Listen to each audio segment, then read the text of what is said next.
लगेंगे मेले, वतन पर मरने वालों का यही बाकी निशान है। सुप्रभात प्यारे बच्चों, आज हम वीर गाथा 3.0 प्रोजेक्ट के अंतर्गत एक कार्यक्रम प्रस्तुत करने वाले हैं। इस कार्यक्रम के पहले मैं आप सभी को भारत में वीरता पदकों का इतिहास के बारे में बताना चाहता हूं। सबसे पहले स्वतंत्रता के बाद भारत सरकार द्वारा 26 जनवरी 1950 को प्रारंभिक 3 वीरता पुरस्कार परमवीर चक्र, महावीर चक्र और वीर चक्र स्थापित किए गए, जिन्हें 15 अगस्त 1947 से प्रभावी माना गया। इसके बाद वर्ष 1952 में 3 वीरता पुरस्कार अशोक चक्र वर्ग 1, अशोक चक्र वर्ग 2 और अशोक चक्र वर्ग 3 स्थापित किए गए, जिन्हें 15 अगस्त 1947 से प्रभावी माना गया। जनवरी 1967 में इन पुरस्कारों का नाम बदलकर क्रमशः अशोक चक्र, कीर्ति चक्र और शौर्य चक्र कर दिया गया। भारतीय सेना के युद्ध सम्मान उन उल्लेखनीय सेवा देने वाले सैनिकों को दिए जाते हैं जिन्होंने शांति अथवा युद्ध काल में अपनी विशेष सेवाएं दी थी।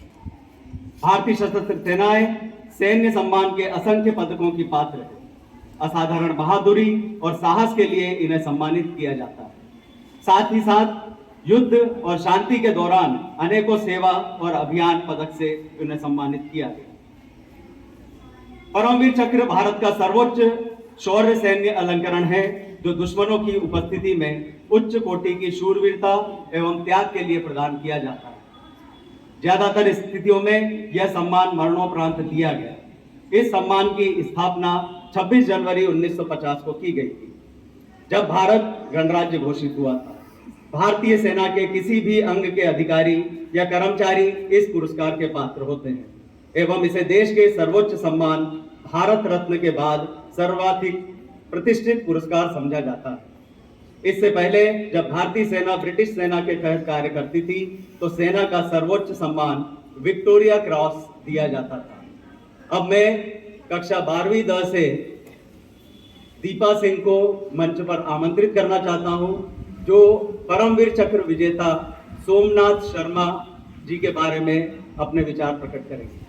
दीपा। दिल से निकलेगी ना मर के भी वतन की उल्फत, दिल से निकलेगी ना मर के भी वतन की उल्फत, मेरी मिट्टी से भी खुशबुए वफा आएगी। सुप्रभात, मैं दीपा सिंह कक्षा 12वीं द की छात्रा आज भारत सरकार द्वारा आयोजित कार्यक्रम वीर गाथा प्रोजेक्ट 3.0 के अंतर्गत उन वीरों में से एक परमवीर की गाथा लेके प्रस्तुत हूँ, जिन्होंने कश्मीर को बचाने में अपना सर्वस्व न्यौछावर कर दिया। एक हाथ में प्लास्टर, दूसरे में मशीन गन और सामने 700 दुश्मन। ये कहानी है प्रथम परमवीर चक्र विजेता मेजर सोमनाथ शर्मा जी की। मेजर सोमनाथ शर्मा का जन्म 31 जनवरी 1923 हिमाचल प्रदेश के कांगड़ा जिले में हुआ था। वह प्रसिद्ध मेजर जनरल अमरनाथ शर्मा के पुत्र थे।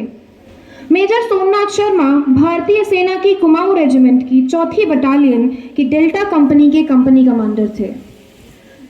जब देश आज़ादी की पहली दिवाली मनाने की तैयारी में था और देश को आज़ाद हुए मुश्किल से 4 महीने ही हुए थे कि नवंबर 1947 में पाकिस्तानी कबायलियों ने श्रीनगर पर हमला बोल दिया।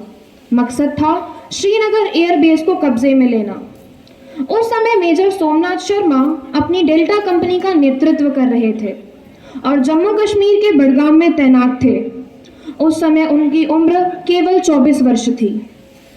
मेजर सोमनाथ शर्मा के 50 जवानों ने 700 घुसपैठियों को न सिर्फ 6 घंटे रोके रखा, बल्कि 200 घुसपैठियों को मार गिराया। इस दौरान हमारे 22 जवान शहीद हो गए और वो भी चला गया जो आने वाली पीढ़ियों के लिए हमेशा प्रेरणा स्रोत बना रहेगा। शहीद होने से पहले मेजर शर्मा ने ब्रिगेड मुख्यालय को भेजे आखिरी संदेश में कहा था, दुश्मन हमारे सिर्फ 50 गज की दूरी पर है, दुश्मनों की संख्या हमसे बहुत अधिक है। हम लगातार भयानक गोलीबारी का सामना कर रहे हैं, बावजूद इसके मैं 1 इंच पीछे नहीं हटूंगा और अपनी आखिरी गोली और आखिरी जवान तक दुश्मनों का सामना करता रहूंगा। मेजर शर्मा की शहादत के बाद उनके साथी सैनिकों ने सहायता आने तक दुश्मनों पर हमला जारी रखा और पाकिस्तानी सेना को आगे नहीं बढ़ने दिया।